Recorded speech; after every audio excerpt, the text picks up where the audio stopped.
नमस्कार दोस्तों, stock board में आपका स्वागत है। कुछ समय से हम बात करते आ रहे हैं कि मार्केट हमारी सी वेव बना रही है, उसमें फिफ्थ वेव में एंटर कर चुकी है और फोर्थ वेव के बाद हमने देखा था कि फिफ्थ की फर्स्ट, सेकंड और थर्ड में एंट्री भी हो गई थी लास्ट वीक। लेकिन इस पूरे दौरान हमने ये देखा कि कंटिन्यूस हमारी मार्केट पे नेगेटिव न्यूज़ जिसको बोलते हैं ना, बैड न्यूज़ का इन्फ्लो कंटिन्यूस आते ही जा रहा है और आते ही जा रहा है। पहले तो बीजेपी की सीट्स कम आ गई इलेक्शन में, उसके बाद बजट पे एलटीसीजी बढ़ा दिया और अभी लास्ट वीक जब मार्केट ने जस्ट एक अपसाइड मूव स्टार्ट ही किया था और इतने में हमने देखा कि ये थर्सडे वाले दिन पे जब यूएस मार्केट गिरी तो उनका जॉब डेटा आया था जो कि वीक था and again a negative news. तो हम ये देख रहे हैं कि कंटिन्यूस जैसे जैसे मार्केट अपसाइड मूव करती है और उसमें नेगेटिव न्यूज़ का फ्लो फेंका जाता है। सब कुछ कर लिया लेकिन मार्केट में हम देख रहे हैं कि उसके भाव को कोई फर्क नहीं पड़ रहा। जितना भी नेगेटिव न्यूज़ आ रहा है सारा का सारा डाइजेस्ट हो रहा है। तो ये होता रहेगा। फिफ्थ वेव का कैरेक्टर होता है कि लोगों को एक डाउट में रखा जाए और मार्केट को जितना हो सके पुश किया जाए। और मैंने आपको बताया था ना कि स्टॉक्स के चार्ट देख के कोई पैनिक वाली सिचुएशन नहीं दिख रही है। जब हम स्टॉक्स देखोगे, जब मार्केट के इंटरनल्स देखोगे तो उधर कोई पैनिक नहीं है। मैं जो देख पाता हूँ उसमें स्पेसिफिकली जो मार्केट के हैवीवेट स्ट्रक्चर हैं वो उन्होंने तो अभी अप मूव स्टार्ट किया है। सो पैनिक की कोई सिचुएशन नहीं है। फिर भी हम चलते हैं स्क्रीन पे और वहाँ पे देख लेते हैं कि चार्ट हमारे क्या बोलते हैं और कौन से लेवल्स ब्रेक होने के बाद हमको थोड़ा बहुत कॉशियस हो जाना चाहिए। ठीक है, तो चलते हैं स्क्रीन पे और शुरू करते हैं।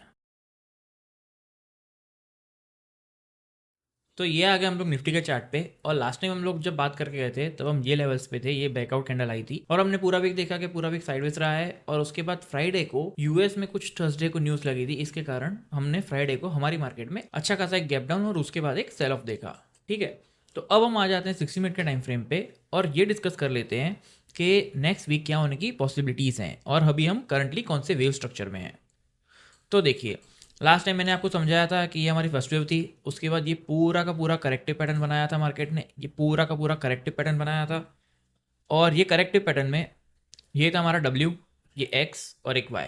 ठीक है, ये हमने देखा था और उसके बाद मैंने आपको बताया था ये कहीं ना कहीं हमारी थर्ड वेव का स्टार्टिंग पॉइंट लग सकता है, जिसमें कहीं ना कहीं हमारी थर्ड की फर्स्ट वेव हो सकती है। उसके बाद ये कहीं ना कहीं अपनी थर्ड की सेकंड वेव बना रहा है, थर्ड की सेकंड वेव बना रहा है, समझ रहे हो।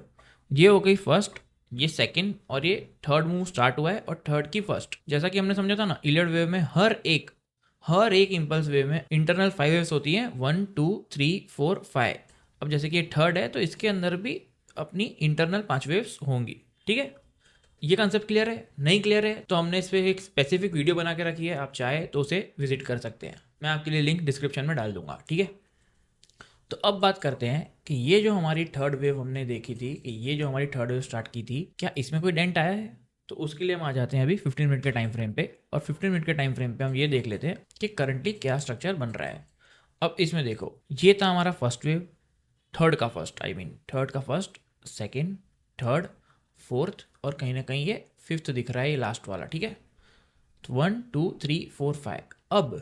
अब यहाँ पे आ सकते हैं दो सिनेरियोस क्या कि ये जो फॉल आया है, ये वाला जो फॉल आया है फ्राइडे को, वो यहाँ तो हमारे फर्स्ट का सेकंड बना रहा है, मतलब सेकंड का ए बना रहा है, यहाँ तो पूरा का पूरा ए भी सी भी हो सकता है। अब यहाँ पे दोनों सिनेरियो हो सकते हैं। अब दोनों सिनेरियो क्या हो सकते हैं कि देखो मैं आपको बता देता हूँ।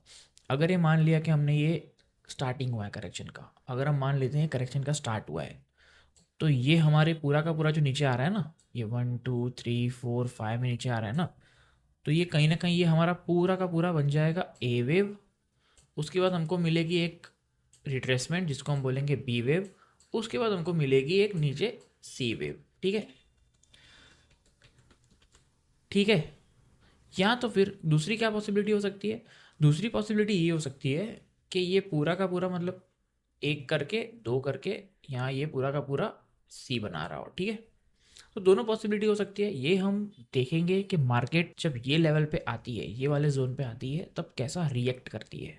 समझ रहे हो आप? अब हमको क्या करना है ना, अब हम जब इतने हाई लेवल पे आ गए ना, तो हमको मार्केट के साथ साथ चलना है। क्या करना है? मार्केट के साथ साथ चलना है। अब हम देखेंगे कि मार्केट जब ये लेवल पे आती है तो कैसा रिएक्ट करती है और यहाँ से जब वापस मुड़े तो हमको अगर किसी को एड ऑन भी करना है तो हम पोजीशन बढ़ा भी सकते हैं और फ्रेश एंट्री भी ली जा सकती है जब मार्केट, आप देखते हो कि यहाँ पे आके कहीं ना कहीं ये लेवल से वापस घूमती है। अब हमको कब ये मान लेना है कि हमारा ये व्यू थोड़ा हमको चेंज करना पड़ेगा? समझ रहे हो? ये व्यू हमको चेंज कब करना पड़ेगा, जब हम देखते हैं कि मार्केट ये वाले जोन को और स्पेसिफिकली ट्रेंड लाइन को डिसाइसिवली ब्रेक कर देती है। समझ रहे हो? ये वाला जो जोन है ना 520 से लेके 450 तक का, मतलब यही 400 समझ लो आप, मोटा मोटी 24,400 पकड़ लो। 24,400 अगर आप देखते हो कि डिसाइसिवली ब्रेक हो जाता है और मार्केट कहीं ना कहीं वहाँ पे सस्टेन कर जाती है, तो एक बार को आप बुलिश पोजीशन से एग्जिट हो जाना। समझ रहे हो? जो भी हमारी अपसाइड की पोजीशन है ना, उससे एक बार को साइड होना बेहतर होता है जब हम देखते हैं कि मार्केट थोड़ा ज़्यादा डाउन साइड दिखा रही है। क्योंकि क्या है ना, अगर हम मान रहे हैं कि हाँ अभी अभी ब्रेकआउट वाला सिनेरियो बना है, तो उसके बाद इतना रिट्रेसमेंट सही नहीं है, इतना रिट्रेसमेंट नहीं करना चाहिए। समझ रहे हो? तो यहाँ पे कहीं ना कहीं थोड़ा कॉशियस रहना, next week specifically next week थोड़ा कॉशियस रहना, ध्यान से काम करना, डरने की ज़रूरत नहीं है, पैनिक वाली कोई सिचुएशन नहीं है। मार्केट जब तक ये लेवल को सस्टेन करे हुए ये लेवल के ऊपर है तब तक बहुत अच्छा है, यहाँ से मुड़ सकती है और काफ़ी अच्छा अपसाइड और भी दिखा सकती है। ठीक है, तो पैनिक होने की ज़रूरत नहीं है, एकदम शांति से काम करना है, बस कॉशियस रहना है थोड़ा ध्यान से। अब आ जाते हैं हम बैंक निफ्टी पे। बैंक निफ्टी का स्ट्रक्चर पूरा ही अलग है। मैंने आपको बताया था ना कि लास्ट टाइम हमने जब बात की थी तब ये कैंडल बनी थी, और ये कैंडल देख के मैंने आपको बताया था कि कहीं ना कहीं ये रिवर्सल कैंडल हो सकती है, क्योंकि एरिया अच्छा है, 50% का रिट्रेसमेंट था, और कैंडल का जो पैटर्न है पूरा का पूरा एनगल्फिंग और पूरा का पूरा मुरुबुसु कैंडल था। ठीक है, तो मैंने आपको बताया था कि ये वाला कैंडल रिवर्सल कैंडल हो सकता है। उसके बाद हमने देखा कि मार्केट पूरा, मतलब जैसे कि निफ्टी था वैसे ही बैंक निफ्टी भी पूरा साइडवेज काम किया। अब हम आ जाते हैं 60 मिनट के टाइम फ्रेम पे, और 60 मिनट पे हम देखते हैं कि क्या हुआ है। इसने एक पैटर्न बनाया था ABC का, जिगजैग पैटर्न जिसको बोलते हैं। ये फर्स्ट वेव थी, ये A B ये C, ये हमने लास्ट वीक ही देख लिया था। ठीक है, और इसमें भी हमने बात की थी कि ये कहीं ना कहीं अपनी थर्ड वेव की स्टार्टिंग कर रहा है। और इसमें आपको मैंने लास्ट वीक ही बताया था कि अगर आप देखते हो कि ये ट्रेंड लाइन ब्रेक करता है, कौन सी वाली, ये वाली हमने जो 0 2 की ट्रेंड लाइन बनाई थी, मैंने आपको बताया था अगर ये ब्रेक करता है तो मैक्सिमम क्या हो सकता है, मैक्सिमम ये जोन को रीटेस्ट कर लेगा। उसके लिए हमको रेडी रहना चाहिए, उसके लिए हमको तैयार रहना चाहिए, क्योंकि मार्केट है उसमें हम जब भी हम ट्रेड करते हैं तो एक रिस्क रिवॉर्ड हमको पता होना चाहिए कि हम कितने रिवॉर्ड के लिए कितना रिस्क ले रहे हैं। तो मैंने आपको बताया था कि मैक्सिमम ये रीटेस्ट करना चाहे तो कर सकता है, संभावना कम है लेकिन कर सकता है। तो अभी तक तो उसने नहीं किया है, लेकिन अभी भी अगर आप देखते हो कि ये ट्रेंड लाइन ब्रेक होती है तो ज़्यादा पैनिक इसमें बिल्कुल नहीं है। इसका स्ट्रक्चर निफ्टी से भी अच्छा है। मैंने बताया था कि बैंक निफ्टी निफ्टी को आउट परफॉर्म करेगा।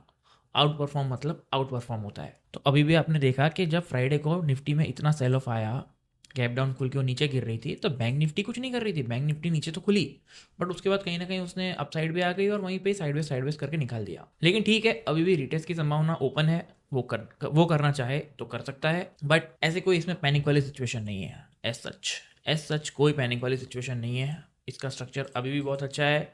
स्टॉक्स के चार्ट आप देखोगे, कोटक बैंक है, HDFC बैंक है, ये जो बैंक्स है ना, और IT अगर आप देखोगे तो IT में भी इतना कुछ नहीं है, थोड़ा बहुत साइडवेज खड़ा रह सकता है, चल गया है, उसमें काफ़ी चाल आ गई है।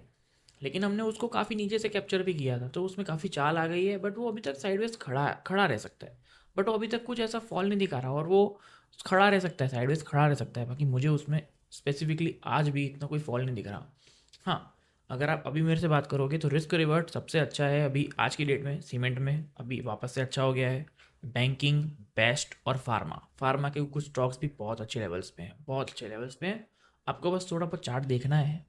अब चार्ट देखना तो आप धीरे धीरे सीख ही रहे हो, इलियट वेव क्या होती है क्या नहीं होता है, तो कोई टेंशन की बात नहीं है। जब तक लेवल ब्रेक नहीं होते 24,400, जब तक 24,400 जब तक इंटेक्ट है तब तक कोई टेंशन की बात नहीं है।